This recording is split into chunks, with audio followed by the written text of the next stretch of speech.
My Froyo Land is a place to enjoy a healthy new treat with your family and friends. You get frozen yogurts and flavory items. So today, Santana Varshni and I, Prakalya, are going to interview Mr. Sarat from My Froyo Land. Good evening. Friends, this is Santana Varshini and Prakalya. We interviewing Mr. Sharat for our entrepreneurship development CIA.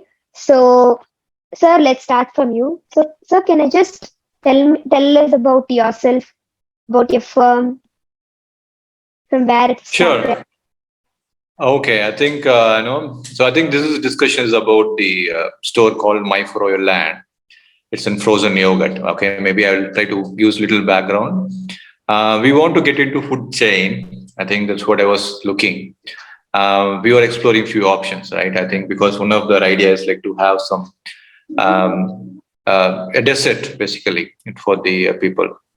When we are exploring, what we notice is like there are a lot of ice cream brands, but that's what attract us. But I think we want to come with a more healthy option. Okay, we want to stand out. I think we want to be a little unique because I don't want to have one more ice cream parlor with all those 10 different brands now. So we are exploring, and then we finally figured out this. So we went to the store, one of the franchisee, and checked like, okay, how it looks and all. We are impressed because of the health issue. I mean, like it's very healthy and also tasty, right? And it is new to India because in India people are not used to yogurts. Okay, all they know is like the typical homemade yogurt that is good for health, but not everybody likes it. They can't take this as a typical dessert. Okay, the olden days we used to call something like Misti Dahi. It's a sweet curd. Not everybody uses it, but this is kind of like typically looks like or tastes like ice cream, but basically it is not an ice cream with fat, but it is all yogurt with with a lot of health benefits with like probiotic and all those stuff. So we thought like this is a good option. It's also have a lot of growth potential. Okay, so the ideal starter should look something like this, and then that's where we started this. Okay, sir. Sir, so what sort of problems or struggles did you face in the initial stages? Okay, so see, I think there are two things normally. I know typically your question could be on if it's a different altogether new startup, we will see a lot of challenges. Okay, we do realize that. Okay, but what happened in our stage, we don't want to go through that because it takes time. I mean, there is the two different mindsets. So either you do everything by your own and then take time and then develop, or you go to one of the franchisee and then adopt. Okay, so we did later because we are busy with other things. So what we thought is like, okay, let us go to franchisee and then adopt things. So when you go to franchisee, what happens is you get more of the branding and everything. Okay, but we need to do a lot internally, like more of a local, because we have to choose the location, good location, because not every franchisee is successful. Because matter of fact, in Bangalore, there are a couple of the same franchisee kept in Whitefield. They could not do well. I think they have to close the shutdown within a year. Okay. So it is very important for us to put a right location and also understand the customer segments, mindset also, right? I think that's where it is because it's not like you another ice cream you go and then buy it because ours is little premium. Okay. The customers also little premium customers. For example, you go to any other outlet and not us, other outlets, you may buy a scoop for 60, 70, 80. Okay. There's also some local shops will has like 30 rupees per scoop also. Ours normally a cup cost 100 plus. Okay. So it is a premium segment. So first thing, what challenges we see is we want to make sure the customers are aware. I mean, they are educated, right? When I say educated means about our product, I'm talking about not a typical education. So they should know the maturity of customers should increase. That will not come on day one. Right. So what we do is we invest in additional members. Like our store runs with 7 staff.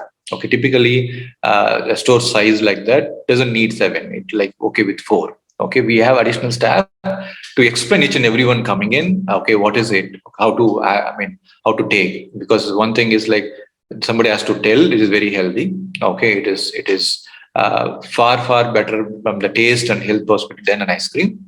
Then they can do it there. I mean, by themselves because you can have your own choice of flavors and you can mix yourself, and then there is quantity you can pick, right? Because you don't need to have actually a scoop. Even if you like, you can just have a spoon of whatever flavor you want. You can mix yourself. and based on your preference, you can add more. So those kind of things we want to tell customer upfront. And that's where if customer walks in, they should be aware of what is it, right? So I think those kind of steps, I think I'm not going to go detail, but I think those kind of things actually we invested initially. We trained the staff to make sure they explain it everything, and then that is the challenge we see, because that's not one day, right? Even now we see customers coming in and they taste it, they like everything, and then finally they say, why it is so expensive? Okay, then we'll tell guys it is not just ice cream, it is a yogurt. Then they say, oh, it's yogurt. Then even 30% of customers, they come back and ask, what is yogurt? Okay. Yeah. Then we need to explain what is yogurt and what is frozen yogurt and all those things. So I think it's more of, the customer maturity, and then the location you choose where, you invite customers with that mindset. And there are few locations which this will not work, because the customers from that area will be looking different kind of product, not this one. So one of the biggest challenges, understand your customer base. And location wise, I think plays there. That's one thing. And also there's a continuous process of educating the customers, making sure they understand what we do, and that's where we get satisfaction. Or else there will be mismatch, because they think, oh, it is the same ice cream they're selling for a higher price. That's what they think. They don't understand other things. Yeah. Okay, so then that tends your. I think I don't know whether you're okay with this answer. Yeah. Yes, sir. It's fine. Okay.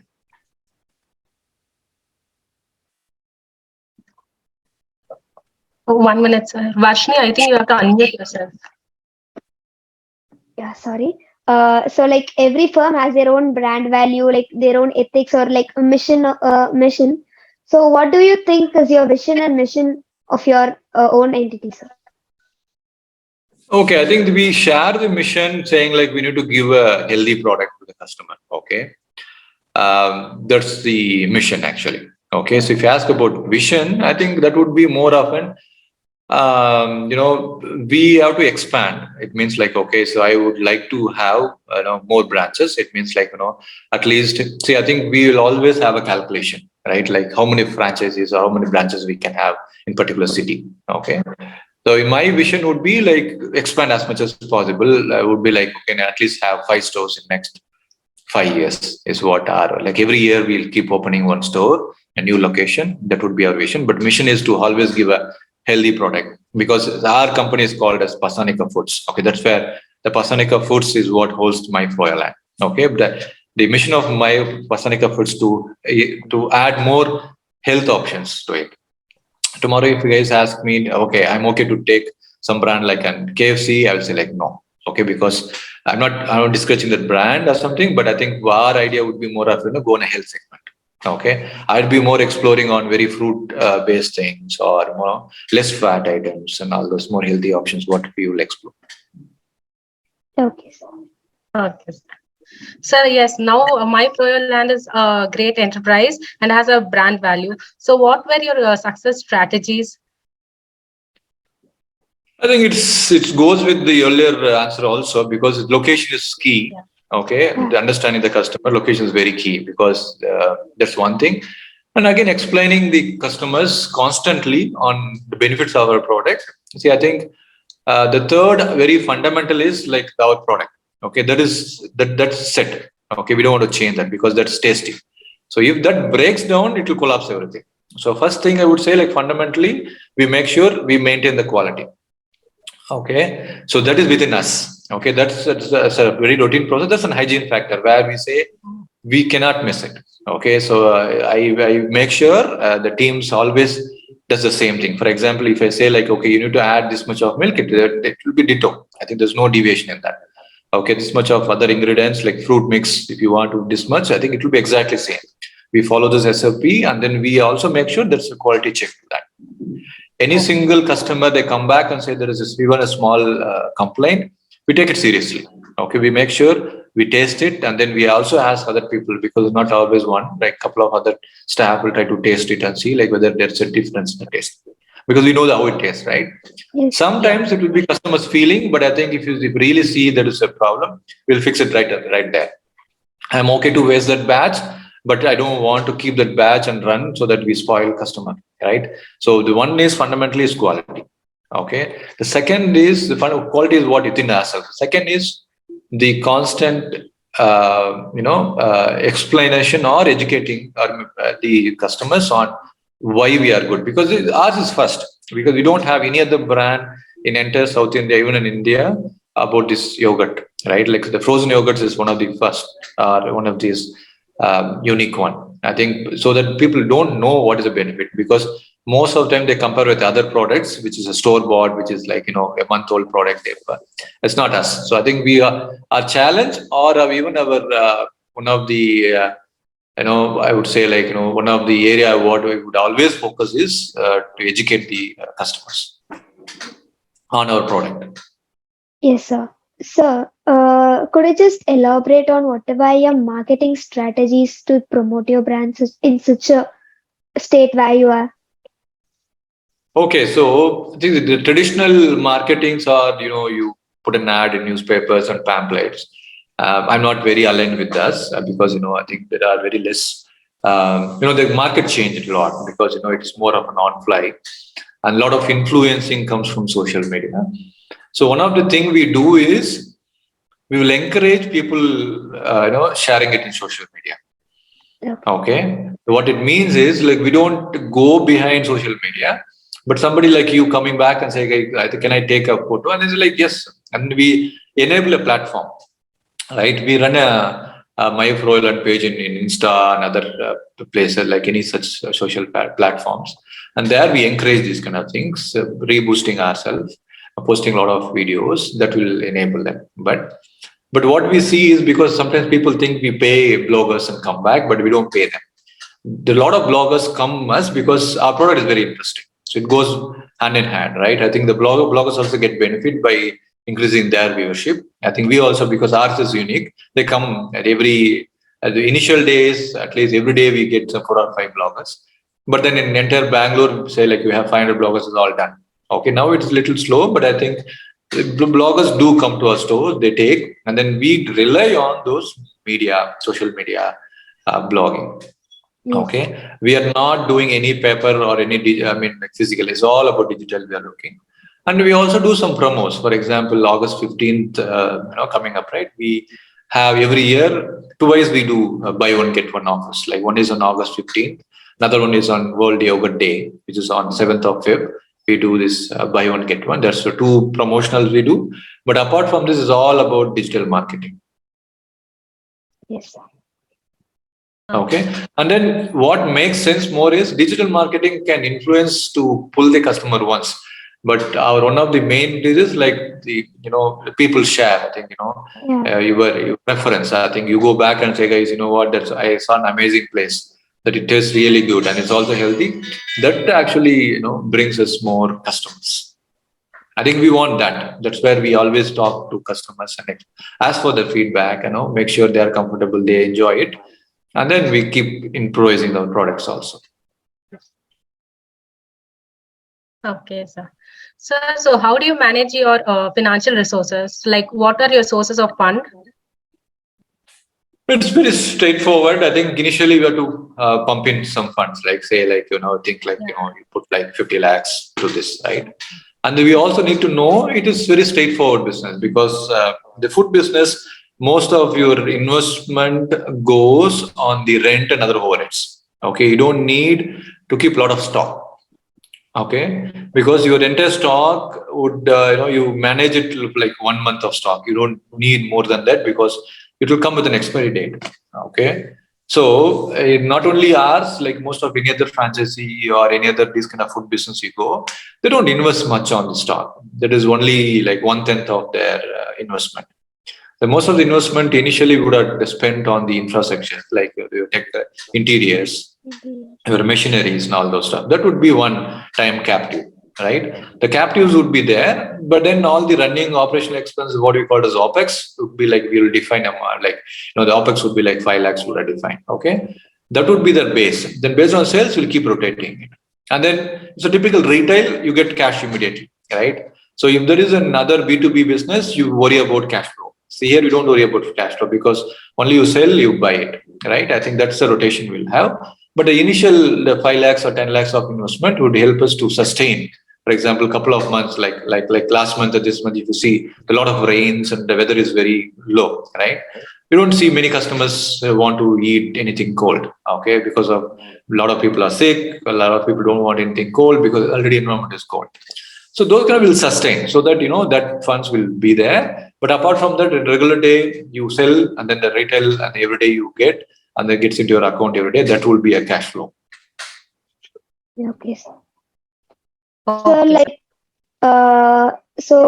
As you said earlier, we do have competitors even in this kind of product lines. So as frozen yogurt is something different, how do you think that people would prefer frozen yogurt rather than the usual brands of ice creams? So like, how did you manage to bring out that? No, I think it is again the marketing, right? As I told, like the Insta influencing, and then we are feeling like it is more healthy. Okay, but a lot of other factors play in. I think now in recent days, if you see, right, because it's the marketing world or the recent world now changing a lot. For example, if you are going out at 10 o'clock night, you have some cravings to eat something. You don't want to travel 5 kilometers. Okay, so you want to see what is close by, and you're okay to compromise it is healthy or not. Okay, so you plan and go, that's a different strategy altogether. So if you see my customers, right, like I think 30 to 40% they come from very far because they want to taste our products because it's more healthy. I do know people travel 30 minutes, 40 minutes to reach our store. Okay, who are more of late night customer, they come from Vijayanagar to Jayanagar, quite a good distance. Okay, but they like the product, they come. That's 30%. And 30% come by from local, right? I think because they are regular customers. They know product, they know it is tasty, they know everything. I think there are more loyal customers. And 30%, other 30 to 40%, what I see is they are new, they don't know anything about a product. They just see our shop, like, okay, it's fancy, highlight, a lot of colorful things, they just walk in. One day, then they figure out, okay, what is this? They think it's an ice cream. I know there are a lot of people come to our store and they ask, like, do you have a cake? Okay, we say, guys, it's not a cake store. But it makes sense for them to just, they walk in, they see there's something attractive, they walk in. Okay, that's 30%, right? So these are three different customers we have. And then, so these three different customers have their own different competitive advantage. For example, people suddenly walk in, like this, any other store they open, they walk there. Okay, you can't retain them. I'm not worried about that. Okay. And then the other 30% who is very loyal, they will stay with us because we constantly talk to them. I mean, like, we introduce a lot of new products so that, they don't get bored, right? Because if I give the same product like anybody else, after 3 times, they'll say like, oh, it is still the same. So we keep introducing new products so that, every time they walk in, at least 1 or 2 flavors they see new. Okay. The other 30%, what they come from far, right? I think for them, it's very subjective. When they have time, they'll come. But I think, sometimes they don't have patience. They just end up somewhere close by. Okay. Next to their house, something, other brand there, they'll go there. Okay. That's very subjective.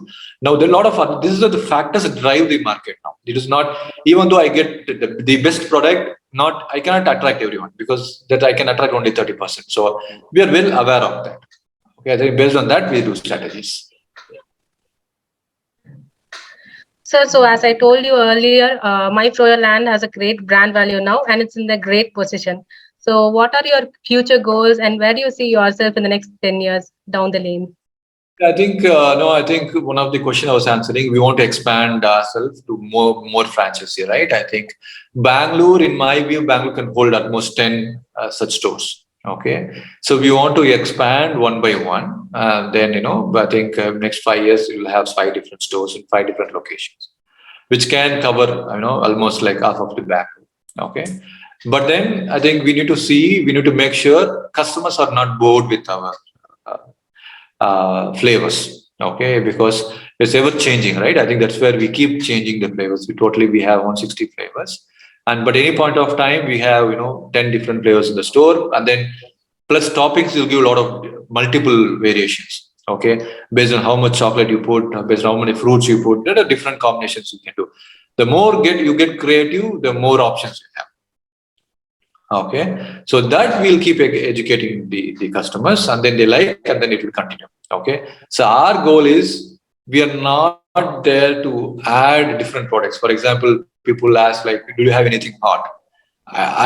We are not planning about that. Okay. We're not looking anything to add hot items or hot chocolate. No. Okay. We're not going to sell any cakes. We're not going to sell any bakery items. Like we will be focusing here. That is our uniqueness, but we'll be expanding more branches and it will be more closer to customers. It means more outlets. Like for example, suddenly you think like, you want to have our froyo. You don't need to travel to Jayanagar. Probably if you guys are in BTM, maybe there's another store coming close to BTM. Okay, if you guys are in Vijayanagar, there will be a more closer stores. I think our objective is to be more closer to customers. So we'll be expanding more. But then I think there are a lot of other challenges that's high captive, right? I think we need to balance between this and that.